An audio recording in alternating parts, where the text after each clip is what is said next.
We could all learn something from the Canadian goose. I feel like they're a perfect simplification of what manifestation actually is. Think about what a goose is for a minute. Specifically the Canadian goose. Generally speaking, you don't mess with a goose. You see one in front of your building, you leave. You run.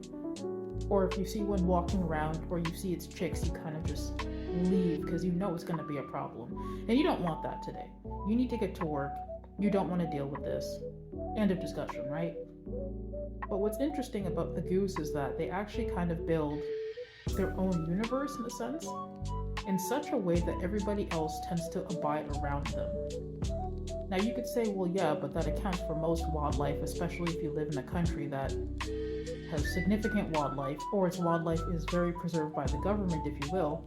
I do find that geese are kind of a weird, interesting animal that they've integrated with our human society. Or maybe we've integrated with them, and yet they don't move for us. You could build whatever you want. If you see a goose, I don't care how many machines you have and how many boys you have on your team, you're leaving. And it was interesting because it's like, sure, it's a big bird with an 8-foot wingspan, I guess, and a beak, but how is that any scarier than any other bird, really? There are much bigger birds who are much more vicious, and yet they have a reputation. They're just not caring, really. They're gonna walk where they please. They're gonna get to their mating spots. They're gonna find their mate. They're gonna have their children. They're gonna hang out and then leave and then come back and do another season. And we don't question that because we know that the goose is who they are, that it's a goose. It's what they do. So I guess the question here is, how come a goose gets to do that but we don't? We literally have hands. We have opposable thumbs. We have consciousness. But we're scared of a goose. Why are we restricting ourselves on our daily basis when we could just be geese? Sure, we've built societies and expectations, laws, and all of those sorts of things. Are we any better off for that? And yes, you do need laws and you do need some sort of structure and order so that we can all, for the most part, get along. And yet, how is a massive, angry, pissed off, psychopathic bird still able to build societies and then do what they want? And yet, here we are, an evolutionary miracle, I suppose, and you can't even navigate life without feeling as though your entire being will be crushed within a matter of moments. I feel like we could also learn a bit about anger from geese.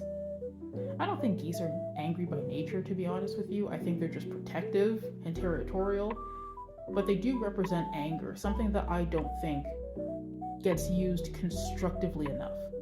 I think we should have a level of being pissed off, but it should be constructive. We allow other people to tell us what we want. And then we wonder why we never accomplish whatever it is that we truly want to accomplish. But geese don't care. Geese truly do not care about anybody but themselves.